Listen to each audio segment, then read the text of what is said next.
Hey everyone, welcome back to National Park After Dark. We got Trail Tales coming in hot. Sure do. You guys always deliver, so we have lots of stories today. I'm going first this time. I'm not Okay. to be like a bitch about it, but No, I like the bossiness. Like, you know what you want, okay. go for it. Let's hear your story. The first one is titled The Pregnant Geochemist with a Dream. Hi, Danielle and Cassie. I discovered your podcast about a month ago, and since then I have listened to nearly every episode. Yes, I binged, but it's been slow at work, which is a good thing.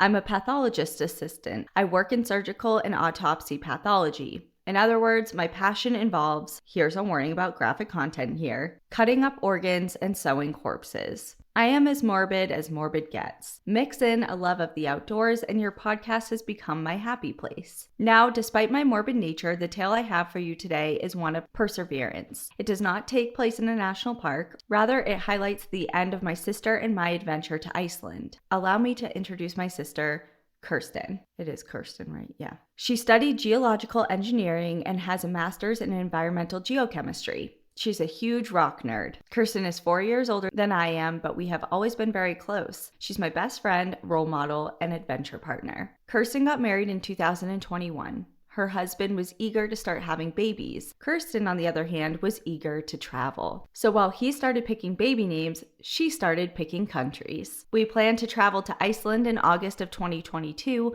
shortly after her return trip to Italy with her husband in June. I was very well aware of her husband's intentions, and I begged her not to get pregnant until after our trip. But while frolicking in the Italian sun and drinking wine, she got knocked up. I felt 90% unbridled joy and 10% selfish disappointment. Could she travel, or would I be headed to Iceland alone? Despite being 7 weeks pregnant and just starting to experience all the joys of the first trimester, she was committed. We arrived in Iceland on July 31st of 2022. As we were settling into our hostel in Reykjavik, we experienced a first, an earthquake. The bunk beds shook, the building groaned. My sister and I exchanged a look of wide-eyed terror and nervous laughter, but it ended as suddenly as it began. We went about our day only to be awoken that night by another, stronger earthquake. Something was brewing, and that something just so happened to be okay. If you could see this word, everyone, you'd be like, that's made up, and I can't say it. So I'm just kidding. Say it. I don't even think my mouth can form to the word that this is trying to. Okay, let's break it up into like elementary standards here. Okay, so There's someone in Iceland who is eating this up right now. They're like, let's hear this. okay, Fagradalsfjall volcano. I have no idea if that's how you say it, but it looks like that. So that's what I'm doing. So either way, a volcano was erupting. On August 3rd, the fourth day of our trip, the volcano erupted. I'd like to note that my sister and I were on an organized group tour of the country. We had attempted to drive ourselves around Spain earlier in the year. However, after driving the rental car onto a few too many pedestrian streets and getting it stuck in a few too many narrow alleyways, once having to rely on a kind local man to drive it out, we opted for a passive mode of transport. This means our time was not our own. The trip had been amazing so far. Diamond Beach, Glacier Lagoon, innumerable waterfalls, geysers, that sweet smell of sulfur, but not a volcano, the talk of the town. Everyone started asking, how do we get there? Our group even tried to convince our bus driver, Carl, to extend the trip to drive us to the volcano. Carl declined. Yeah. Like, no, thank you. I'd rather not drive straight into an active, erupting volcano. Like, I don't typically like burning to death, but maybe some other time. The country was advising people to stay away, and rightly so. Funny thing about people, we don't like being told what to do. We found an adventure tourism company offering transportation and guided hikes to the volcano. We were scheduled to be back in Reykjavik by 4 p.m. on August 6th, and one of these tours just so happened to depart from the city at 6:30 p.m. August 6th. Plenty of time to catch that 6 a.m. flight home the following morning, one would think. This reminds me, this is giving you vibes. Yeah, it is. I'm like, we would travel well together. We bought 2 tickets. My sister was tired, however. It had been a week of fast-paced travel. She had already hiked a glacier and summited the top of a dormant volcano crater while pregnant. The hike to the volcano was 14 kilometers, about 9 miles round trip, at night across inclined rugged lava fields. She debated whether she would go at all and called her husband for his opinion while I sat anxiously and resisted the urge to Google the effect volcanic gas has on a fetus. Her fiery passion for geology, pun intended, won. Seeing active lava flows has always been a dream of Kirsten, so much so that she chose Volcanoes National Park in Hawaii as her honeymoon destination, but had no such luck when she was there. Knowing this may be a once-in-a-lifetime opportunity, she decided she was going to attempt the hike, but stop whenever necessary. So after an already busy day, we boarded a bus and departed for the volcano. When we arrived at the trailhead, one thing was clear. No one knew what the fuck was going on. It was a tour group of 60 people and 2 guides, and that was just our company. There was a frantic fight for equipment and orange pennies. Kirsten and I were informed that there was not enough headlamps and that we should just stick close to those that do have them. So we were off. Hundreds of eager people marching together. Kirsten was slow at first, doubting herself and questioning her decision, but she trudged on. Soon, whatever grievances we had felt upon arriving dissipated. Yes, we were tired, but the excitement from the crowd was rousing. The air was buzzing with energy, and it was thick with smoke. At one point, we even questioned whether we would be able to see anything from the viewpoint due to the poor air quality, but boy, were we wrong. You felt it before you saw it. The heat burning through the haze, clearing the sky. I don't remember how long it took for us to ascend, but I remember coming over a ridge and seeing an active volcano for the first time. The look on my sister's face was pure joy. Magma hung suspended in the air, what deceivingly looked like solid earth crippled and moved in waves. I was mesmerized. We perched ourselves on the rock a safe distance away and watched as the earth reshaped itself before our eyes. If I had it my way, we would have sat there forever. Perhaps it was an hour, maybe 2, but all too quickly the tour guides were trying to corral our group to start the descent. This is when things took a turn. One, coming down the lava field in pitch darkness proved very difficult, especially for 2 people without a source of light. I clung to my sister's arm to steady her, who, with fatigued legs, kept tripping over rocks. We passed many injured people along the way, but thankfully we made it to the bottom relatively unscathed. Number 2, the bus that was supposed to transport us back to our hostel broke down. We sat for hours, and it soon became a question of who has flights? Who do we need to get out of here first? My sister and I were a part of that group, so they shoved us all onto one bus, despite there not being enough seats. Someone offered me a seat, and I in turn offered it to my sister before plopping my ass on the hard floor of the bus aisle, along with many others. It was now about 1 a.m. I braced myself for the hour-long bus ride back to Reykjavik. Am I saying that right? Reykjavik? Yeah, Reykjavik. What happened next was a blur. We arrived back at our hostel shortly after 2 a.m., took a 45-minute nap, then very groggily awoke to make our way to the airport. Our cab never showed. Worried we would miss our transfer bus to the airport, we started huffing it down the streets of Reykjavik in the wee hours of the morning with our luggage. Another. That's just like the walk of shame. Like our walk of shame now is like when you have all your luggage and you're like pulling it through the streets of some country, like cobblestone streets. You're sweating, you're lost. Can't carry it. You're late.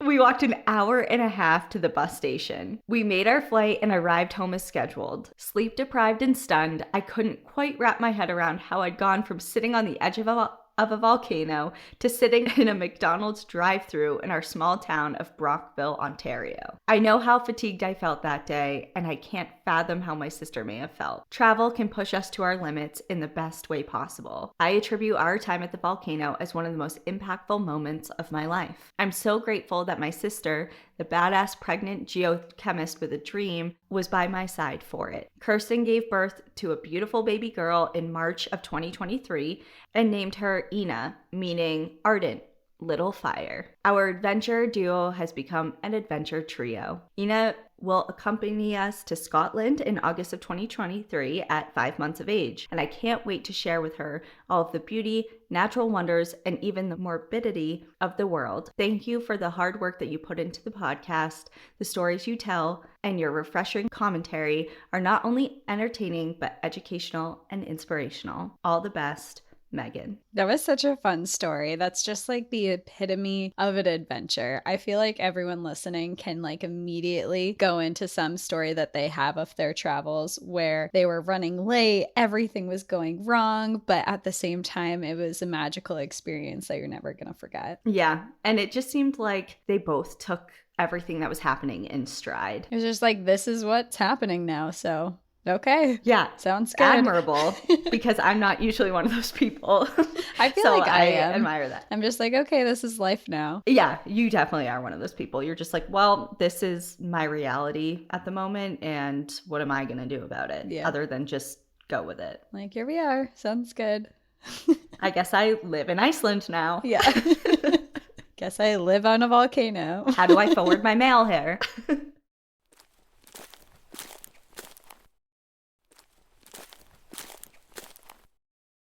All right, my story is titled, Was It a Bat or Something Else? Thanks for your amazing podcast. You guys keep me company on my 20-minute walk from my home in leafy town of Tennington to my office. Your episodes are always so interesting and they make me wish my commute was longer, which is quite the accolade. My hometown Tennington is in the Greater London, UK. It is home to Bushy Park, which is a park which was adapted by King Henry V into a deer park for him to hunt in when he would move into Hampton Court Palace. Don't get me wrong, it's no Yellowstone or Yosemite. The most dangerous animals you will find in Bushy Park are the overly tame deer that will trample your picnic and eat your cucumber sandwiches and cream scones. Anyway, I digress. The story I want to tell you is near a village called Ashington, which is 40 miles or 65 kilometers south from my hometown. Ashington is a small village surrounded by farmlands and countryside, and at the time of this story, was home to my mom, my stepdad, and my quote-unquote brother, Covey, a sweet and well-behaved tricolor collie. When I would visit, we would love to go on long walks with the dog in the surrounding beautiful countryside. My stepdad would sometimes join, mainly if there was a promise that the walk would pass a country pub along the way. On this day, it was just me, a girl in her 20s, and my mom, a beautiful, short, 5'2" woman in her mid-40s, and the dog. The trail we decided to walk was one at the top of the village. It took us up the hill, past a few farms, through wonderful woods with trees that were hundreds of years old, and onto an ancient cart track, past an equally ancient church, and looping back through farms and woods back to the house. The cart track was so old that it was sunk meters below the banks of the woods, and the trees overhead would form a tunnel. I have an attached picture example for reference. It was beautiful. I would often imagine that these type of places would be the perfect homes for magical fairies and creatures that would reside in the gnarly exposed roots in the banks. A truly magical place. It was the afternoon, so still light. However, the sunken track's tunnel-like character created light that felt more like dusk. At this point, we were walking side by side on the old cart track with the dog running ahead and sniffing around, when I felt my mom place her hand upon my shoulder of mine, which was furthest away from her, as if a friendly side hug. I looked at her to give her a smushy smile in appreciation of the out-of-the-blue show of love and lifted my arm to embrace her back when I noticed her arms, both of them swinging freely by her sides. She was not touching me. However, this hand remained on my shoulder. I don't think I have ever moved so fast when I spun around in a circle trying to aggressively shrug off this hand that was resting on my shoulder whilst yelling, "Ah!" My mom, who I must have startled beyond belief, mirrored my yells and flailed her arms. I was jumping up and down and trying to shake off the goosebumps that now replaced the feeling of the phantom side hug whilst exclaiming, "Oh my God, oh my God, oh my God." My mom obviously had no idea what had happened, and I tried explaining. "I felt you put your hand on my shoulder, but it wasn't you. What the fuck?" We spent the rest of the walk trying to figure out what it could have been, with one of my mom's theories being maybe a bat landed on you. Fast forward. Maybe a bat was groping your shoulder. Fast forward a week or so, and my mom was taking the dog for a walk on the village when she bumped into a fellow dog walker neighbor. My mom mentioned the strange occurrence of the phantom hand on my shoulder on the old cart track. The friend looked unsurprised and said, "Oh, was that the little boy?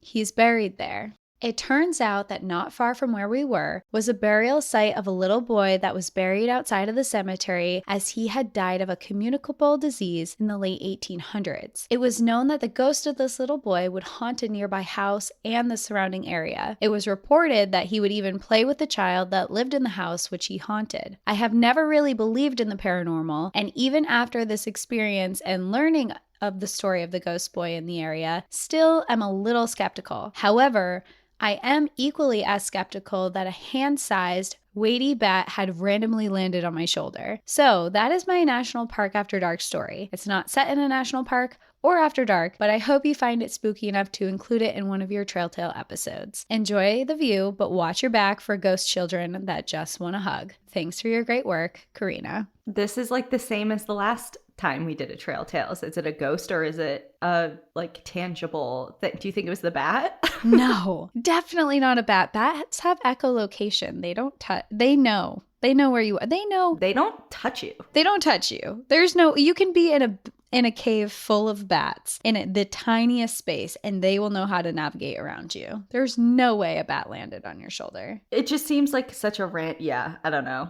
I don't buy the bat thing. No, you got haunted for sure. Okay, you got haunted. Yep. Case closed. I need like one of the gavels. A judge's gavel. Case dismissed. You got haunted. Moving on, my next one is the title got me. And honestly, I picked this story so long ago that I don't remember what it's about, but I chose it, so it must be good, but I know it's the title that got me. Okay. What's the title? We were in a van down by the river. Do you remember that? No. Are you kidding me? The Chris Farley bit? Oh my God, Cassie. We have to pause everything. Am I supposed to know this? Yeah. It's like, I'm pretty sure it was like an SNL thing. Do you know who Chris Farley is? Number one. Oh my God, you're Googling him. It's like a very famous like SNL skit. Yeah. I know who Chris Farley is now that I see his picture. Yes. It's basically so like the van down by the river thing is like he plays this like motivational speaker in this skit that like I'm pretty sure the parents of these kids like hire him to come down to like scare tactic them because like if you don't get on the right track, you could be living in a van down by the river. And now it's like the dream. And now it's a dream. Oh yeah, I have kind of heard that. Now it's a dream to live in a van down by the river. But I think I heard of that because of memes. I didn't know it was It stemmed from this. First off, I am 35 years old. I am divorced, and I live in a van down by the river. Now, you kids are probably saying to yourselves, hey, I'm going to go out and I'm going to get the world by the tail and wrap it around and pull it down and put it in my pocket. Well, I'm here to tell you that you're probably going to find out as you go out there that you're not going to amount to jack squat. Okay, do you get the idea? Yeah, I do. You're going to live in a van down by the river. Okay, well, I think at some point they do say, like, this woman is like, you may or may not know this reference. So 50% of us do. But now we all know it because I just listened to it and we've described it. Okay.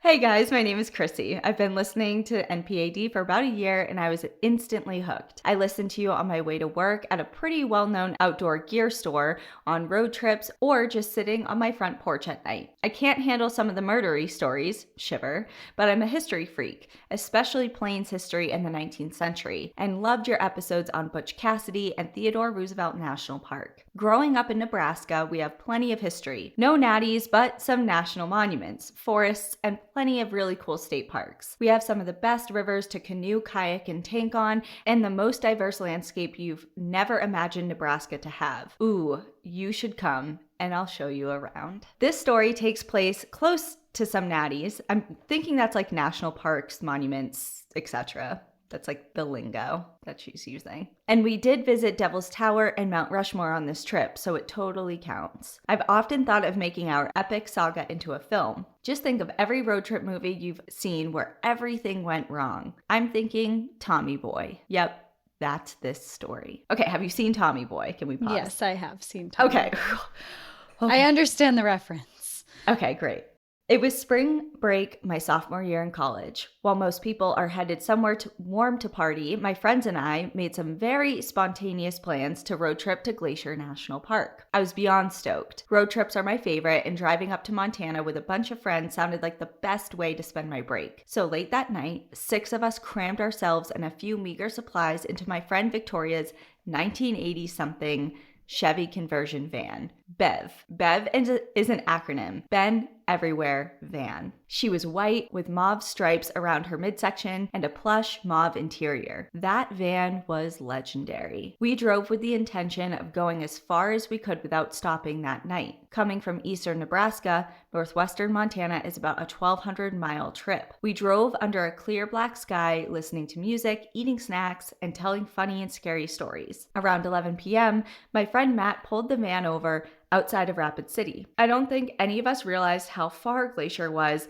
but we were steadfast in our mission and nothing was going to stop us, except for money. Matt and the only other guy on the trip, Eric, talked for a bit and dealt us the bad news. Even if we pooled every penny that we all had together, we weren't going to make it to Glacier, mostly because our loyal yet gas-guzzling beast, Bev. Sorry, old girl. Rest in peace. After coming to terms with missing out on a gorgeously fantastical mountain trip, we realized we needed to make some slapdash plans for attractions closer and less spectacular. But college kids can't do anything hangry and tired, so we stopped at a grocery store to get some food and supplies to camp somewhere, but where? I love this story already. It's like zero planning went into this. They're like, yeah, let's go. Oh shit, we can't make it. Now what? It was probably around 11:30 at night and the local food mart was pretty empty. Right past the automatic doors that blow that annoying poof of smelly air in your face was a large map of the area and a stand full of tourism brochures. Jackpot. We grabbed a map to find a place to camp for the night. A good night's sleep would aid us in scouting out a new plan in the morning, or so we thought. There was one cashier, a younger guy. As we piled our spoils onto the conveyor belt, we noticed the man ahead of us buying a lot of beer while clearly inebriated. The cashier refused his sale and the guy lost his doo-doo. An awkward situation turned scary when the drunk man yelled, "I'm going home to get my gun and I'm coming back for my beer." The cashier didn't seem fazed, but we wanted to get out of there. Eric asked the cashier for recommendations on a good, preferably free place to camp for the night. If you're thinking, it's Rapid City, there are tons of places. You'd be wrong. The cashier took us to the big map and a guy appeared, telling us where we would go and pointed to a place close by. He said it was a free, popular, quote-unquote, camping spot. We felt confident about our local intel and walked out to the car. Drunk man was still outside, yelling and slurring profanities at the store while very slowly walking to his car. We ran right past him, got in the van, and took off. The guy at the tourism kiosk drew a route to the campsite on the map for us. For being so late at night, he was super helpful. Eric was driving, I was navigator. Turning off a windy paved road onto a dirt road, we crossed over a small wooden bridge and drove into an extremely dark and dense forested area. The road was extremely narrow. If a car came from the other direction, we'd have to pull a Biggie Smalls and throw it in reverse the whole way back. Not sure how many people will get that reference. My confidence is dwindling as we go. I don't think by your face, you know. I know who Biggie Smalls is, but I don't understand the reference of going backwards, no. I wonder what the temperature of our audience is right now. Are they getting these references? Are they not? Are we split? Are you a Danielle or are you a Cassie? The small creek we crossed now ran parallel to us, sparkling in the moonlight through small breaks in the thick canopy overhead. Tree branches scraped and scratched the side of poor Bev. This was turning into a story you'd hear around a campfire at summer camp. The road dipped and curved with no signs indicating that this was a popular camping spot. A small clearing appeared ahead, but in one split second, there was light. Bright, white, blinding light filled the van, and I immediately ducked under the dash lest my corneas be burnt to a crisp. A man got out of the car and walked towards my side of the car, and I thought, why do the minorities in the group always get murdered first? But it was a cop. I breathed a short-lived sigh of relief, as did my dry, unsoiled pants, and he motioned to roll the window down. He proceeded to yell at me, "Put your hands in the air." Even though we had done nothing wrong, or so we thought, I was shaking. If you knew how much of a goody two-shoes I was back then, you'd appreciate the comic irony of this situation. I do get it because I'm always the rule follower and I am always the one to get yelled at or caught or like get in trouble while everyone else gets away from the situation. See, I've always been the opposite. I've always been the one like doing stuff you're not supposed to and not getting caught. Yeah, see, the world is unfair in so many ways.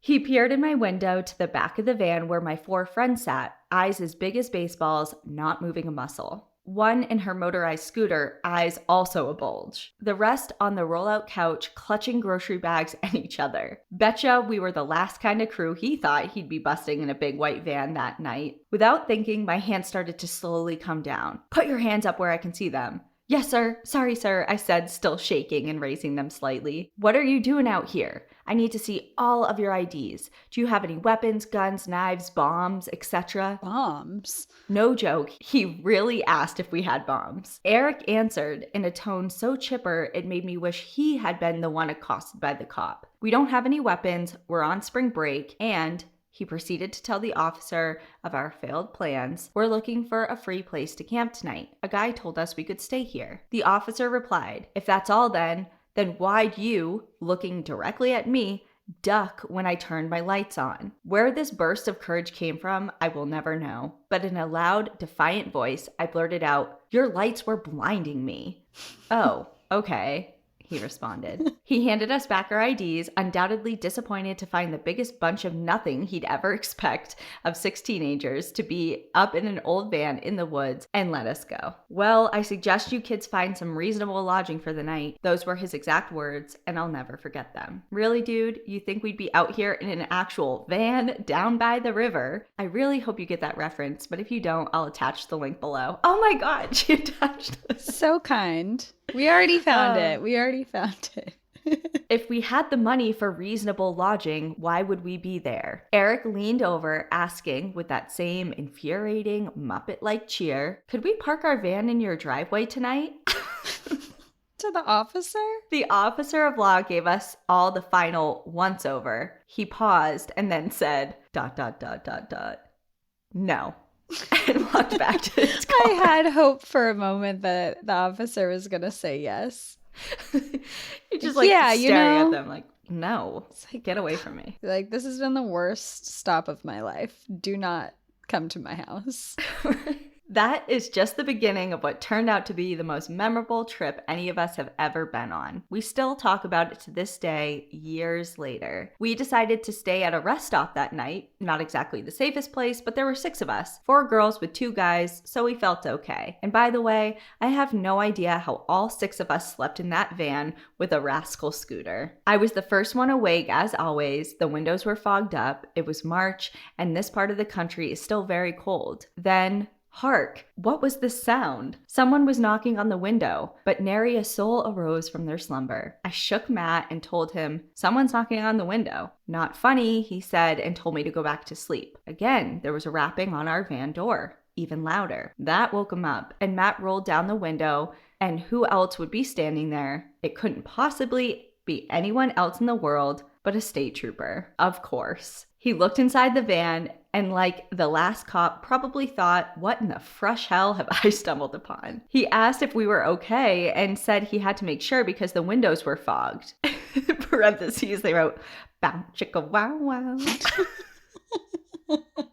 He also said it wasn't the safest place to sleep. Yeah, great, thanks. Would have loved getting that critical tidbit last night. We decided to camp at Custer State Park. Oh my God. We were there. Yeah, it's beautiful over there. Outside of Rapid City. It's gorgeous and I highly recommend it, just not in March, because you see everything is turned off until spring. No electricity, no running water, which meant no toilets. We were not prepared to camp in such conditions, but it was our only option. The park ranger thought we were a bit nuts, but saw it as an adventure. We found the best spot because we were literally the only people in the entire park and pitched a, get ready for this, 4-person tent. Remember how many of us there are? 6. 6 adult humans in a 4-person tent. How on earth did no one think about this small detail? Kids, if you learn anything from this story, it's just be prepared and have some snacks with you always. That night, we told stories, laughed, and sang songs by a warm campfire. We filled ourselves with good food and gazed into a clear sky full of stars. And then came sleep. This is still night 1. I feel like I've lived a whole life. I know.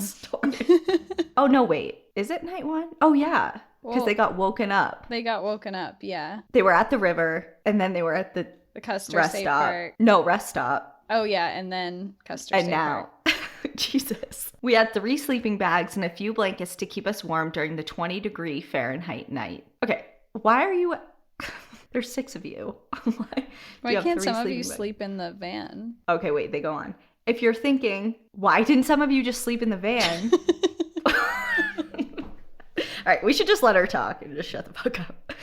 There wasn't enough bedding to split up, and we figured all the heat we'd radiate would keep us toasty warm. And again, we were wrong. I prayed to God that I wouldn't have to pee during the night because all they had were pit toilets, which I loathe, and it was pitch black outside, not to mention freezing cold. Later that night, it started to rain. Rain turned to thunderstorms, lightning, and thunder crashing and flashing all around us. Rain turned to hail, and hail turned to snow. We didn't expect that when we opened the door of the tent that morning. Everything would be covered in soft, white blanket of snow. One afternoon, a park ranger came to ask us, since we were the only suckers in the park, if he could give us a tour. He was so nice. He drove us around on the back of his flatbed and showed us where several old Western movies were filmed. He found a mountain lion kill and told us about their hunting behaviors, how they travel in 1-mile radius around animal carcasses before eating it. He even let us help him feed the herd of buffalo that roamed the park. Disclaimer, we were helping the ranger push hay bales off the back of his truck. We weren't Torons feeding them whatever remnants of candy bars or lost nuggies found in the seat cracks.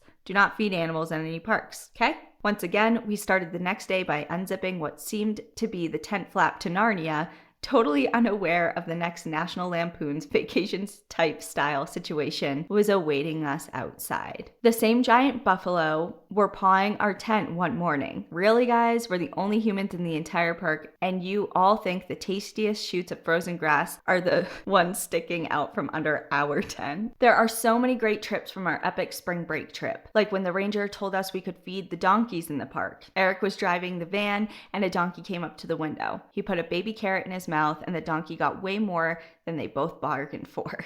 We teased Eric days later when a massive cold sore erupted on his lip. We still tell everyone he got herpes from making out with a donkey in South Dakota.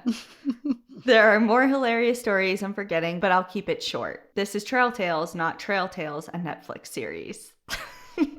I can't remember when it dawned on who, but at some point during the trip we realized something creepy. Relish this, ladies, because it's the only really scary part of the story you're gonna get. So the guy at the store who gave us the bogus intel on the free popular campsite, what if he was trying to lead us down a desolate, secluded area so he'd go there and rob us? Or worse. Like I said, he was way too excited to talk to a bunch of college kids at midnight about camping. As wild and annoying as the interaction was with the cop, what if the big guy upstairs had sent him there to protect us and get us the hell out of there? Maybe it's silly and he was just a nice guy, but after hearing some trail tales, I don't think that's a crazy theory. There's no such thing as coincidences, right? I'm glad someone was watching our back that night. Love and peace, Chrissy. Well, that was a train wreck of an adventure and also a story to tell forever. Yeah, I'm unsure of how long you were actually there. Like all said and done. You lived like 7 lifetimes in that trip. Because from what I gathered, it was their whole spring break and they said each day was different. Did you go resupply elsewhere? Did you just rough it with what you had? Like, there are unanswered questions. Many. A trail tale for another time. My story also takes place in Badlands National Park. Oh, okay. Mine's titled Nightfall in the Badlands. Hey, I'm Kayla. I'm sure you've heard this many times before, but I'm a huge fan of the podcast and so excited to have recently joined your Outsiders community. Ever since I listened to my first Trail Tales episode, I knew I had to write a story in. Strap in. This experience in the Badlands National Park is a wild ride that really shook my world. I haven't shared this with many people and hope it will be shared on the podcast. It was late late May of 2021, and 2 of my friends from college and I took a trip to the Badlands that truly brought us together. We hadn't really seen each other in a few years, and we were drawn to the idea of escaping our day-to-day lives in Chicago to see some plants and rocks beyond the skyscrapers of our home city. Myself and my 2 gal pals, Sarah and Kara, found ourselves camping in the backcountry of the Badlands, some miles away from the Kanata picnic area. Something that's special about the Badlands is that you are totally alone. When you leave the roads and paved trails, among the fields of prairie dogs and lost in the towering land formations, the land is quiet and scarce of any signs of human life. There were no other campers at the parking lot, and when we left, we were miles away from any road or trail, and we scouted the area from a high point with no signs of any people, cars, or camps for miles. After a day that felt like a dream, full of laughter, trail friends, flower crowns, and prairie dogs, we laid on a rock near our camp for some stargazing. Nestled between the rugged, towering terrain, we were high on life. The expansive Badlands surrounded us, casting their commanding presence across the horizon. It was just us on a little rock and the whole beautiful world enveloping us, with our eyes set on the Milky Way. We fixated on the twinkling sky and ballet of shooting stars, chatting about our lives, our dreams, and how much this world had to offer. It felt magical. Among all of this, a luminous white light emerged over the horizon. We pointed it out and noted it resembled a star, but felt closer and had a more radiating glow. It was slowly and gradually moving across the sky, and we immediately waved it off to be a plane, satellite, or drone of some sort. It stood out a bit.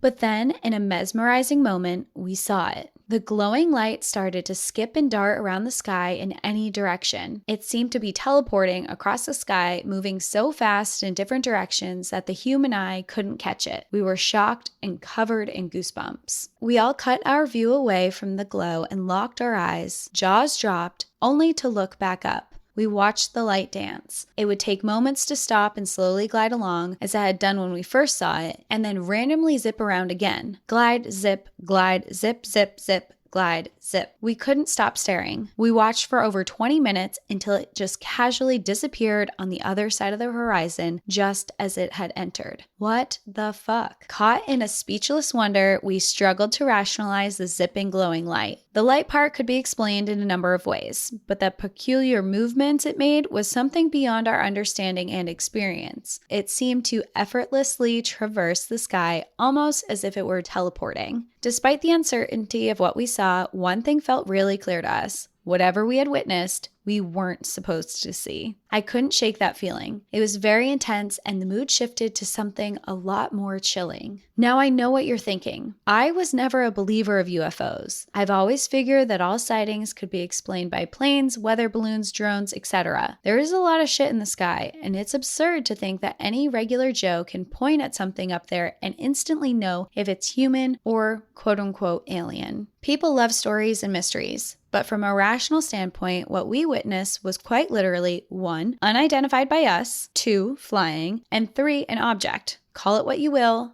I can confirm its movements were that of something we've never seen before, unnatural to our personal human experience. Eerie as it was, the night went on. It lingered in our minds, but we continued our evening. As the night got late, we retreated to the cozy confines of our 3-person tent. Opting to leave the rain cover off, we snuggled under the stars. Sarah and Kara had already drifted off to a peaceful sleep, and I was on the brink of dozing off. Then, without warning, my tranquility was shattered at the noise of slow, heavy footsteps just inches from my head, right outside the tent. Startled and alert, I shot awake and grabbed Kara next to me. I couldn't see anything hovering over us through the mesh top, but we both felt a presence on the other side of the nylon walls and heard the ominous steps circle us. The footsteps were heavy and sounded like something large. This was no prairie dog. Absolutely fucking terrified, Kara and I locked eyes in silence. Our dumbasses decided to go alone into the backcountry as 3 girls with no form of self-protection. No form, that is, except for a literal hairbrush shank. Yes, a hairbrush that if you pull the handle, secretly has a shiv knife under the brush. And it's pink. I've attached a picture for reference.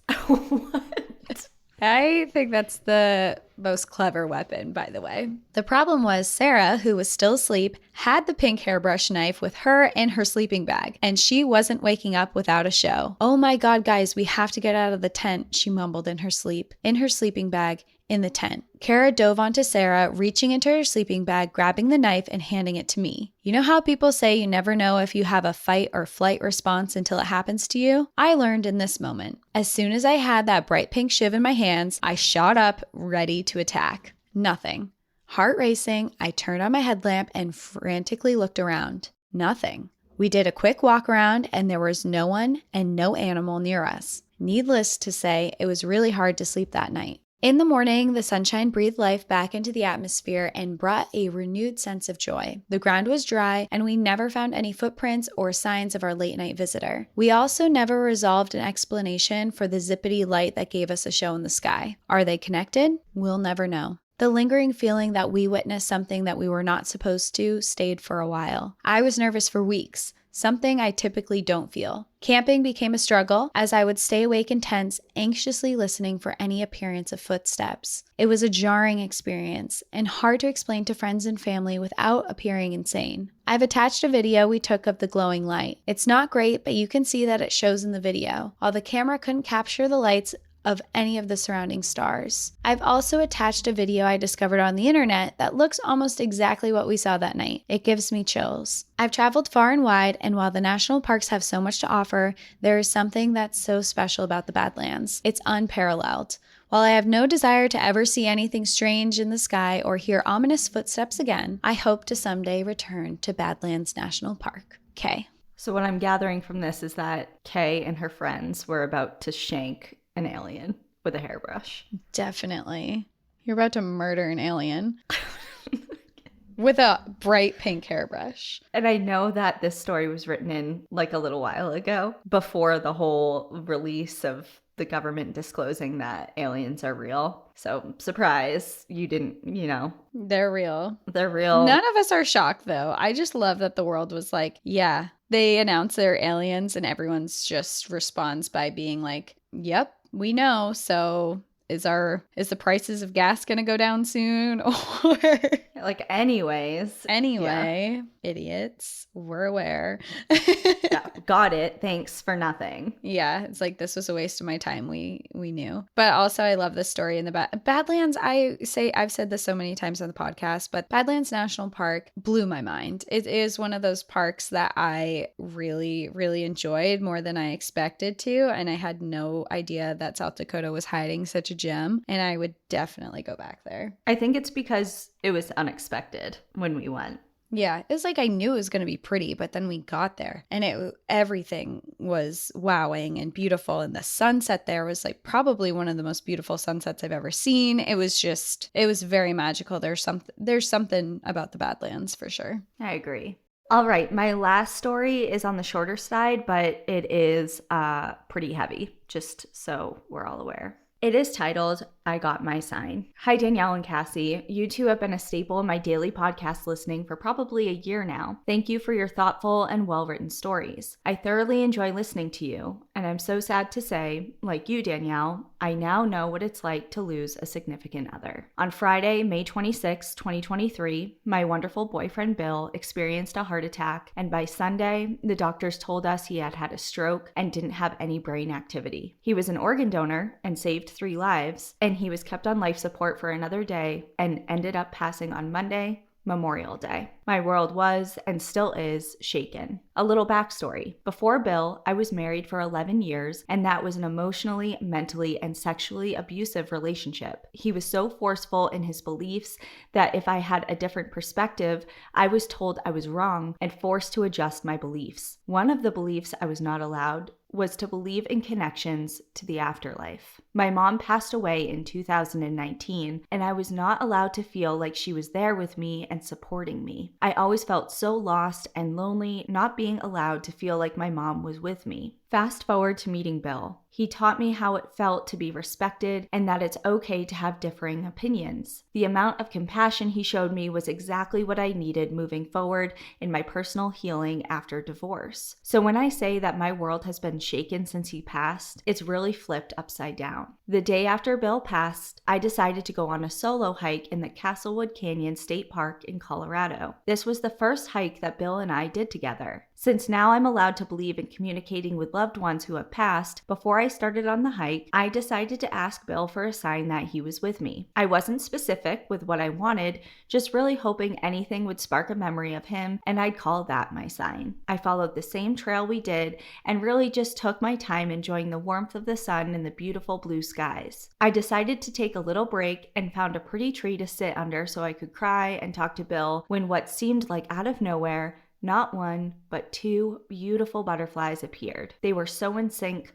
flying together, and then landed on a little plant near me and just hung out with me for a few minutes. It was Bill. I instantly felt a huge wave of emotion, like he was showing me that we were still a pair. I felt like he was telling me to continue on my healing path and know it's okay to feel what I feel. It's okay to feel signs from someone that has passed. In the months since he passed away, I felt him and my mom on several occasions. I'm forever grateful that he has guided me in my understanding of believing what I want to believe. I've been listening to NPAD backwards, and I knew Ian's episode was coming. Well, the day of Bill's funeral was when it came for me. I couldn't bring myself to listen to it because it was too hard. Fast forward to today, I decided it was my day to put it on, and I'm so glad I did. Listening to your fun stories about Ian and the sadness in your voice when you talked about receiving his passport made me feel less alone, as I keep coming across things that we were supposed to do together that bring up those same exact feelings. You talked about the impact Ian had on everyone in his life. Bill's impact on my life and everyone he knew was huge. So thank you for sharing your deeply personal loss and all the amazing stories on the pod. Enjoy the view, but watch your back because you never know when butterflies might appear.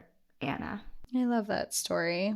I love it because not only is it extremely similar to my story with Ian, but also that Bill came along for her and gave her a new sense of life and confidence that it's okay to believe in what you want to believe in, and there is a world after darkness, obviously with somebody that wasn't right for her and didn't align with her beliefs and things like that. And just I don't know, Bill showed her what life could be, and I love that. Even if he was only in her life for a brief amount of time and not enough time. Yeah, he was a really important part of her life. Yeah, exactly. So I just really liked it. And just believe what you want to believe. Who cares? If it brings you peace and what you need, then go for it. I don't care what it is that you believe in. Obviously everyone knows my stance on that is pretty firm, but I don't know. I loved that story. Everyone has deeply personal stories of loss and connection that they send in, and I love reading them. I read every single one. I just don't share every single one because this isn't an afterlife podcast. But anyways, it is nice to see how connected people feel, and that the episode that you put out of Ian is helping people feel more comfortable talking about their journey with loss as well. And to feel comfortable enough to write it into the podcast, I think is huge. So I think I speak for both of us when I say thank you guys for sharing all of this with us. It means a lot to us, and we feel really grateful that you feel like you have a safe space with us. And not only with us, but with other, there's so many people who share stories that may begin with thanking me for sharing things about Ian and my journey, but then they'll be and then after hearing other people's experiences, it gave me the confidence to do X, Y, and Z. So it's not just about us. It's about everybody helping everyone else, which is just the best. So, and obviously Anna, goes without saying, our hearts go out to you. Yeah. Do you have an uplifting one to end on? My story is titled Moose Are Real, But Are Bears? Signs for the Smoky Mountains and Beyond. The beginning starts off a little sad. Okay, but as long as we're in an upswing. Okay. I don't know.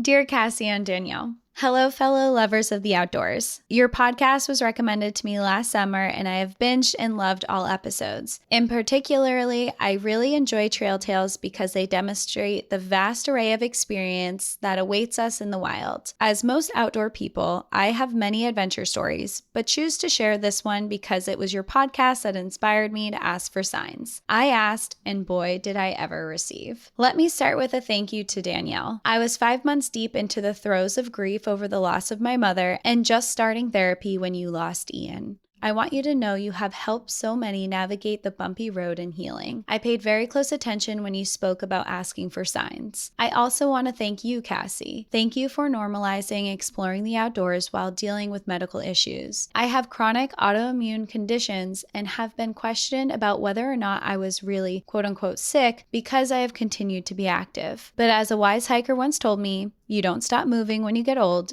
old when you stop moving. So let's move on to the trail tale. That's such good advice. Wow. It is really good advice. And also, I've also had that question of like, oh, you can't be that sick. You're out hiking. And it's like, yeah, I'm out here, but I'm literally in kidney failure.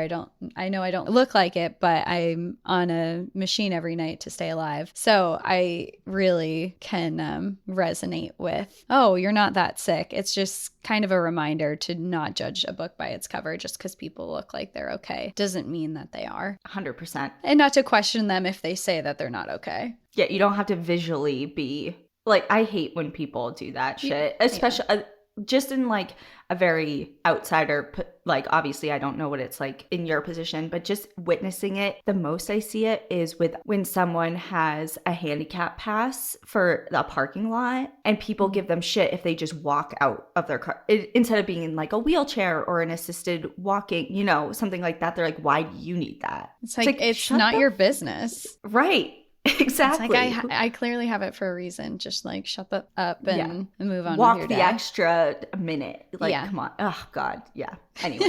Anyway, my late mother, Evelyn Mararek, is the center of the tale. She was born in Germany to Polish Holocaust survivors. Growing up as a young Pole in post-war Germany was not easy. She left Europe in 1983 with my sister and me, a suitcase and 2 small bags for each of her daughters. She had a destination in mind, but no guaranteed place to stay, and no money to return to Europe. We made the trip across the ocean. I was 5 and my sister 7, and landed in New York with a view of the Statue of Liberty. I know she was probably scared, but I have always viewed my mom as an incredibly fearless woman.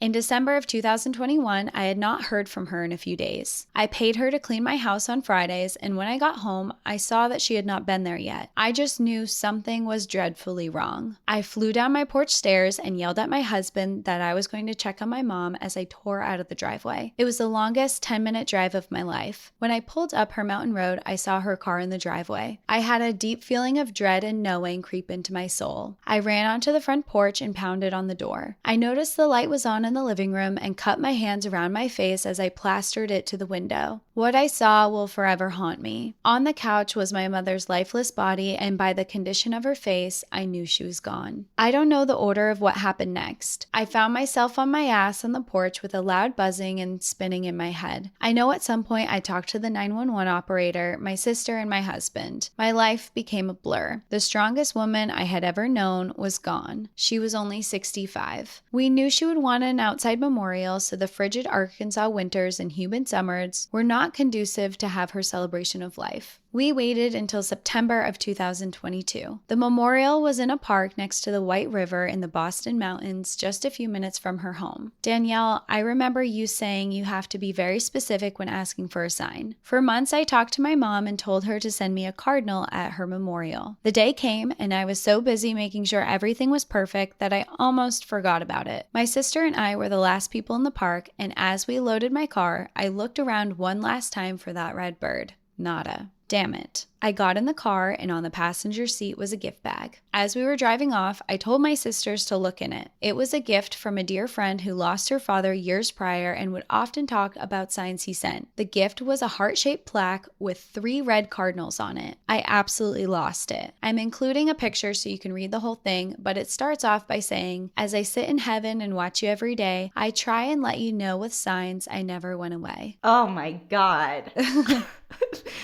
That's amazing. My heart was full. My mom was with me, and she had been with me the whole time. I learned that signs might not play out exactly as you expect, but you will be gifted with them when you ask. This trail tale doesn't end here. The greatest sign was yet to come. I had plans to spread part of my mother's ashes in the Great Smoky Mountains on the same hike we did as a family in 2011. The hike was set for June 2023, and my sister was joining me. I started asking for a sign in the form of a bear. It might interest you to know that my trail name is Bear Karma, not because I attract bears, but because I repel them. I've spent many nights in the backcountry of the Smokies, which has a density of 2 bears per square mile, and never had my bear encounter. I dreamed of seeing bears. I cursed others who saw bears. I wanted my bear. Of course, my mother was happy about my lack of success because she was always worried about one attacking me. So when I asked for the sign, I told her, "I know you will send it in a way that is safe." The first morning in the park, we were going to drive the Klingman's Dome because my sister had never been. However, Newfound Gap Road, the only road access to our destination, was closed due to a mudslide. We pivoted and did some day hikes on the side of the park we were staying. It was getting to be late afternoon and we started to return to camp. On our way, I saw a park ranger make a U-turn at the gate to Newfound Gap Road, and I told my sister, "He's about to open the gate and no one will be at Klingsman Dome right now. Let's go." The normally packed road was ours to share with 2 other cars. And then there they were, not 1, but 2 large cubs playing on the side of the road just a few feet away. I was losing my mind as I slowly inched my way past them. My sister later told me that when we saw the park ranger open the gate, she silently asked Mom for a bear. There they were, 2 cubs without their mother. But they had each other, just like my sister and I had one another on this beautiful journey through my favorite national park. There is no way we would have seen them that time of day if the road had not been closed, because normally it gets so busy with cars. The next day, we did our hike to spread her ashes. I had expected my bear on the hike, but once I saw how crowded the trail was, I understood why my mother had to shut down the only north/south road in the most visited national park to give us our bears. She always did such badass things. I hope you enjoy my trail tale of signs, and it is my sincere wish that if you share this with your listeners, it gives comfort and hope to those who are grieving the loss of someone they love. Keep up the wonderful work, and remember, enjoy the view, but watch for signs. They are all around us. Sincerely, Bear Karma. That was a good one to end on.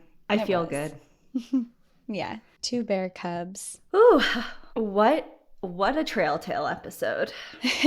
And we're not done because we have 2 more for our outsiders. So stick around, outsiders. If you're not part of our outsiders crew, you can find us on Patreon or Apple subscriptions. Go check us out. We do have 2 more and they're fun. So in the meantime, everyone, enjoy the view. But watch your back.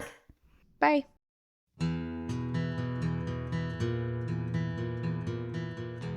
Thank you so much for joining us again this week. If you have a trail tale or story suggestion, send us an email at stories@npadpodcast.com. Follow us on Instagram and Facebook at National Park After Dark and on Twitter at NPAD Podcast. Join our Outsiders Only community on Patreon or Apple subscriptions to listen ad-free, unlock monthly bonus episodes, and exclusive content. And remember, when you support our sponsors, you are supporting our show. For our exclusive discount codes and source information from today's episode, check out the show notes. For more information on our show, our book recommendations, merch updates, and more, visit our website at npadpodcast.com. And please rate, review, and subscribe from wherever you listen to podcasts.